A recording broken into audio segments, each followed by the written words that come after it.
ஒரு ரிலேஷன்ஷிப்ல இருக்கீங்க. ஆனா ஒவ்வொரு நாளும் நீங்க உங்களையே இழந்துட்டு வர மாதிரி உணர்றீங்களா? ஆரம்பத்துல உலகத்தையே உங்க காலடியில கொண்டு வந்து வச்ச மாதிரி அன்பு காட்டின அதே நபர் இப்ப உங்களை ஒரு குப்பை மாதிரி நடத்துறாரா? இது வெறும் சாதாரண சண்டை கிடையாது. இது ஒரு மெதுவான விஷம் போன்றது. அதாவது ஒரு டாக்ஸிக் ரிலேஷன்ஷிப் உங்களோட உடலை விட உங்களோட ஆன்மாவையும் தன்னம்பிக்கையும் மொத்தமா சிதைச்சிருங்க. ஆனா ஏன் நம்மால அந்த நரகத்திலிருந்து வெளியில வர முடியல? இதுக்கு பின்னாடி இருக்கிற ஆச்சரியமான ட்ராமா பாண்டிங் சைக்காலஜி என்ன? இன்னைக்கு இந்த வீடியோல முக்கியமான உளவியல் காரணங்கள் மற்றும் அதற்கான தீர்வுகளை பார்க்க போறோம். ஒரு டாக்ஸிக் ரிலேஷன்ஷிப் உங்க லைஃபை எந்த அளவுக்கு ஸ்பாயில் பண்ணும் அப்படின்னு நீங்க புரிஞ்சுட்டீங்கன்னா அந்த மாதிரியான மனிதர்களை கையாளுறதுல நீங்க மாஸ்டரா மாறிடுவீங்க. இந்த வீடியோவை முழுசா பார்த்து உங்களுக்கும் இது போன்ற அனுபவங்கள் இருந்தா எங்க கூட ஷேர் பண்ணுங்க. இந்த மாதிரியான டாக்ஸிக் பர்சன்ஸ் என்னெல்லாம் பண்ணுவாங்க நம்ம ரியல் லைஃப்ல அப்படின்னு பாத்தீங்கன்னா முக்கியமான 4 விஷயங்கள் அவங்க கையிலேயே இருக்கும். 1. லவ் பாம்பிங், அதாவது அன்பால மூழ்கடிக்கிறதுங்க.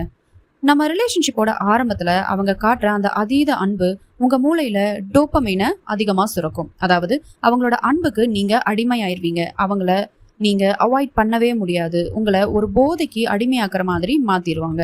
ஒரு பாயிண்ட்ல அவங்க இல்லைன்னா உங்க வாழ்க்கையே இல்லை அப்படிங்கிற அளவுக்கு அன்பால உங்களை நினைச்சிருவாங்க.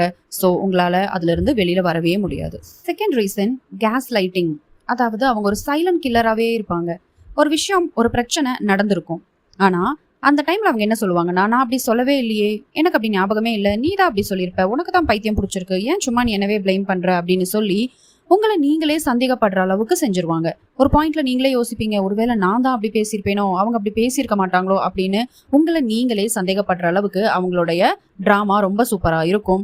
இதை ஒரு சைக்கலாஜிக்கல் மேனிப்புலேஷன் அப்படின்னு சொல்றோம். அப்படி யாராவது உங்களை மேனிப்புலேட் பண்றாங்க அப்படின்னு உங்களுக்கு ஃபீல் ஆச்சுன்னா தயவு செஞ்சு உஷாரா இருந்துக்கோங்க. இது ஒரு நாள்ல முடிகிற பிரச்சனை கிடையாது. நம்மளுடைய கடைசி நாள் வரைக்கும் அவங்களுடைய குணத்தை மாற்ற முடியாது. 3வது விஷயம், ட்ராமா பாண்டிங். அதாவது அதிர்ச்சியால ஏற்படுற ஒரு விதமான பிணைப்பு. இப்போ எக்ஸாம்பிளுக்கு ஒரு நாய் எடுத்துக்கிட்டீங்க. அது செல்லப்பிராணி, வீட்டுல வளருது. ஏதோ ஒரு காரணத்துக்காக அந்த எஜமானர் அந்த நாயை அடிச்சுட்டாங்க அப்படின்னா அந்த நாய் அதை பத்தி யோசிக்காம திரும்ப திரும்ப அந்த எஜமானர்கிட்ட போகுது. அதுக்கு காரணம் அவங்க என்னதான் அடிச்சாலும் திரும்ப அவங்க அன்பு செலுத்துவாங்க அப்படிங்கிற ஒரு நம்பிக்கையில தான்.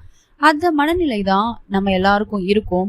டாக்ஸிக் ரிலேஷன்ஷிப்ல இருக்கும்போது என்னதான் ஒருத்தங்க நம்மள அடிமையாக்குறாங்க, நம்மளுடைய மன நிம்மதியை கெடுக்கிறாங்க அப்படின்னு தெரிஞ்சாலும் அதுக்கு பின்னாடி நமக்கு கிடைக்கிற அந்த ஒரு சின்ன ஆறுதல், அந்த ஒரு சின்ன காதல், அதுக்காக ஆசைப்பட்டு அந்த பிரச்சனைகளை எல்லாம் மறந்து, அந்த சண்டைகளை எல்லாம் மறந்து திரும்ப திரும்ப அந்த ரிலேஷன்ஷிப்குள்ளேயே போவோம்.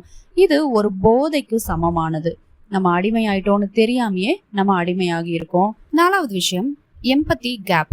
அதாவது அவங்களுக்கு பொதுவாகவே மற்றவங்களோட வலியை ஃபீல் பண்ற அந்த தன்மை இருக்காதுங்க. அவங்களுக்கு எப்போதும் என்ன தோணும்னா, நான் தான் பாவம், அவங்க மேலதான் தப்பு இருக்கு, நான் எந்த தப்பும் பண்ணல அப்படின்னு ஒரு விக்டிம் கார்டு வந்து பிளே பண்ணுவாங்க. அவங்க தான் பாதிக்கப்பட்டவங்க மாதிரியும், ஆப்போசிட்ல எந்த தப்புமே பண்ணாத ஒருத்தங்க நின்றுந்தாலும் உங்க மேலதான் தப்பு, நீங்க பண்ணதுனால தான் நான் இப்படி பண்ணேன் அப்படின்னு திரும்ப திரும்ப ஒரு விக்டிம் கார்டு பிளே பண்ணி ஆப்போசிட்ல இருக்கிறவங்களவே நம்ப வச்சிருவாங்க. ஸோ அவங்களுக்கு எந்த விதமான எம்பத்தியும் இல்லாததுனால எவ்வளோ பெரிய எமோஷன் கேப்ல நம்ம இருந்தாலும் அதை அவங்க கொஞ்சம் கூட ஃபீல் பண்ண மாட்டாங்க, கொஞ்சம் கூட அதுக்கு மதிப்பளிக்க மாட்டாங்க. ஓகே, ஒரு டாக்ஸிக் பர்சன் இப்படியெல்லாம் இருப்பாங்க, இதெல்லாம் பண்ணுவாங்க அப்படின்னு சொல்லிட்டீங்க. அதனால நமக்கு என்னெல்லாம் பிரச்சனை வரும், ரியல் லைஃப்ல அது எவ்வளோ பெரிய இம்பாக்டை கிரியேட் பண்ணுது அப்படின்னு நீங்க தெரிஞ்சுக்கணும் கண்டிப்பா. முதல் பாதிப்பு, காக்னிட்டிவ் டிசனன்ஸ். அப்படின்னா உங்களோட அறிவு அவங்கள கரெக்டாக கண்டுபிடிச்சிரும். இவர் சரியானவர் இல்லை, இவர் கண்டிப்பா ஒரு கெட்ட குணம் படைத்தவர் அப்படின்னு சொல்லி நமக்கு சொல்லிடும். ஆனா உங்களோட மனசு என்ன சொல்லணும்னா, அப்படியெல்லாம் இல்லை, அவர் ரொம்ப பாவம், நம்ம தான் தெரியாம ஏதோ ஒரு பிரச்சனை பண்ணிடுறோம், அவர் ஒவ்வொரு சமயமும் அதை சரி பண்ணி நம்ம கூட சேர்ந்து வாழதான் பாக்குறாரு அப்படின்னு உங்க அறிவுக்கும் மனசுக்கும் நடுவுல நடக்கிற அந்த போராட்டம் இருக்கு இல்லைங்களா, அதை வந்து உங்களாலேயே புரிஞ்சுக்க முடியாது. நம்ம என்ன பண்ணணும் அப்படின்னு உங்களாலேயே ஒரு முடிவெடுக்க முடியாத அளவுக்கு உங்களுடைய அறிவு மந்தமாக ஆரம்பிச்சிடும். 2வது, ஐசோலேஷன். அதாவது தனிமைப்படுத்துதல். உங்களை அவங்க கொஞ்சம் கொஞ்சமா உங்க ஃப்ரெண்ட்ஸ் கிட்ட இருந்தும் உங்க ஃபேமிலி கிட்ட இருந்தும் பிரிக்க ட்ரை பண்ணுவாங்க. அதாவது யாராவது ஒருத்தவங்க அவங்கள பத்தி சொல்றாங்கன்னு வச்சுக்கோங்களேன், இவர் இவ்வளோ தூரம் உன்னை வந்து மென்டலி டார்ச்சர் பண்றாரு, நீ ஏன் வந்து கூட இருக்கணும், அப்படி யாரும் சொல்லிடக்கூடாது இல்லையா. ஸோ அதனால உங்க க்ளோஸ் சர்க்கிள் எல்லாத்தையும் கொஞ்சம் கொஞ்சமா கட் பண்ண பார்ப்பாங்க. உங்களுக்கு ஃப்ரெண்ட்ஸ் இருக்கக்கூடாது, ஃபேமிலி இருக்கக்கூடாது, நான் மட்டும்தான் உனக்கு முக்கியம், நான் மட்டும்தான் உன் மேல இவ்வளோ காதல் வச்சிருக்கேன், உன்னை நான் இவ்வளோ அக்கறையா பாத்துக்கிறேன், என்ன தவிர உனக்கு வாழ்க்கையில யாருமே தேவையில்லை அப்படின்னு சொல்ல சொல்ல உங்களுக்கும் அது சரின்னு தோணும். ஒரு பாயிண்ட்ல பாத்தீங்கன்னா உங்களை சுத்தி யாருமே இருக்க மாட்டாங்க, அவர் மட்டும்தான் இருப்பாரு. ஸோ நீங்கள் தனிமை ஆயிட்டீங்க அப்படின்னு தெரிஞ்சதும் அவரும் உங்களை அவாய்ட் பண்ண ஆரம்பிச்சதும் உங்களுக்கு வாழ்க்கையில் போகிறதுக்கு திசையே இல்லை அப்படிங்கிற மாதிரி ஃபீல் ஆகிரும்.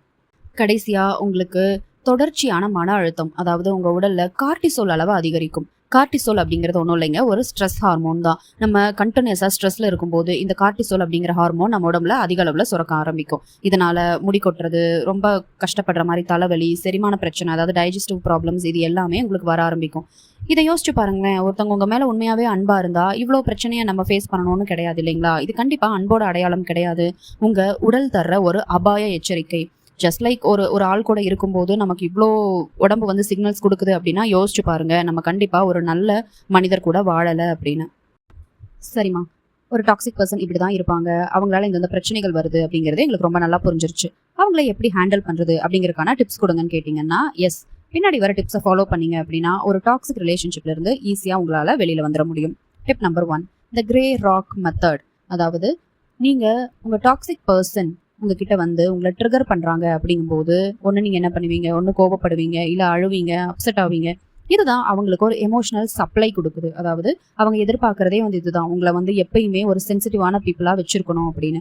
ஆனால் இனி ஒரு முறை அவங்க வந்து உங்களை ட்ரிகர் பண்ணணும் அப்படின்னு முயற்சி பண்ணாங்கன்னா எந்த விதமான உணர்ச்சிகளையும் வெளிப்படுத்தாதீங்க, கோபப்படாதீங்க, அழாதீங்க, அப்செட் ஆகாதீங்க.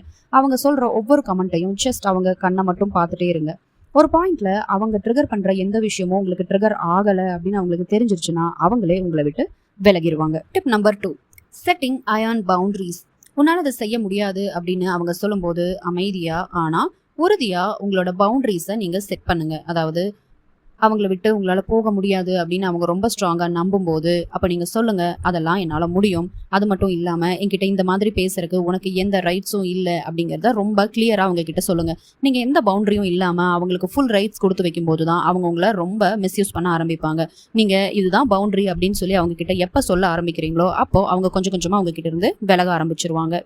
Tip number 3, building your support system. அவங்களுடைய பலமே என்ன தெரியுங்களா? உங்களுடைய ஃப்ரெண்ட்ஸ், ஃபேமிலி, உங்களுடைய அந்த க்ளோஸ்ட் சர்க்கிளை வந்து உங்ககிட்ட இருந்து அவாய்ட் பண்ண வைக்கிறதா அவங்களுடைய பெரிய பலமே. உங்களுக்குன்னு யாருமே இல்லைங்கிறதா அவங்களோட பெரிய பலம். ஸோ உங்களோட சப்போர்ட் சிஸ்டமாக நீங்கள் பில்டு பண்ண ஆரம்பிங்க. அதாவது உங்களுக்கு இவங்க டாக்ஸிக் தான் அப்படின்னு தெரிஞ்சதுமே நீங்கள் என்ன பண்ண ஆரம்பிங்கன்னா உங்களுடைய ஃப்ரெண்ட்ஸ், உங்களுடைய ரிலேட்டிவ்ஸ், உங்களுடைய ஃபேமிலி மெம்பர்ஸ் எல்லார்கிட்டையும் திரும்ப கம்யூனிகேட் பண்ண ஆரம்பிங்க. உங்களுடைய பிரச்சனையை அவங்க கிட்ட சொல்லுங்க. ஸோ உங்களுக்கு சப்போர்ட்க்கு ஆள் இருக்காங்க அப்படின்னு தெரிஞ்சா அந்த டாக்ஸிக் பர்சனால திரும்ப உங்ககிட்ட வர முடியாது. ஏன்னா பிரச்சனை ஆச்சுன்னா அது அவங்க பக்கம் பேக் ஃபயர் ஆகும்னு அவங்களுக்கு தெரியும். ஸோ கொஞ்சம் கொஞ்சமாக அவங்க கிட்ட இருந்து விலக ஆரம்பிச்சிருவாங்க. டிப் நம்பர் 4, ஒரு டாக்ஸிக் பர்சனை திருத்துறது அப்படிங்கிறது ரொம்ப ரொம்ப கஷ்டமான விஷயங்க. நம்ம என்னதான் முயற்சி பண்ணனாலும் ஒரு சில விஷயங்கள் நம்மளால முடியாது இல்லையா? அந்த லிஸ்ட்ல இதுவும் ஒண்ணுதான். அவங்க பை பர்த்டே ஒரு டாக்ஸிக்கா இருக்கிறதுனால உங்களால அவங்கள திருத்தி வாழ முடியுங்கிறது ரொம்ப கஷ்டம். அதனால முடிஞ்ச வரைக்கும் அவங்க கிட்ட கம்யூனிகேஷன் ரொம்ப ரொம்ப கம்மியாக வச்சுக்கோங்க. அப்படி இல்லைன்னா சுத்தமாக அவங்க கிட்ட கம்யூனிகேஷனை கட் பண்ணிடுங்க. ஏன்னா எந்த வகையிலையும் இந்த உறவுகள் உங்களுடைய வாழ்க்கைக்கு பயன் தராது. அதுக்கு மாறா உங்களுடைய ஸ்ட்ரெஸ், டிப்ரெஷன், ஆன்சைட்டி எல்லாத்தையும் இன்க்ரீஸ் பண்ணி விட்டுட்டு போயிடுவாங்க. வாழ்க்கைங்கிறது ஒரு முறை தாங்க. அதை உங்களை சிதைக்கிற ஒருத்தருக்காக தியாகம் பண்ணாதீங்க. டாக்ஸிக்கான ஒரு பர்சன் கிட்ட இருந்து வெளியே வர்றது பயமா இருக்கலாம், ஆனா அதுதான் உங்களுக்கு நீங்க செய்யற மிகப்பெரிய உதவியா இருக்கும். உங்களோட சுயமரியாதை தான் உங்களுக்கு முக்கியம். இந்த வீடியோ உங்களுக்கு ஒரு தெளிவை தந்திருந்தா அதை கமெண்ட்ல சொல்லுங்க. மற்றவங்களுக்கும் இதை ஷேர் பண்ணுங்க. நீங்க தனியா இல்லை.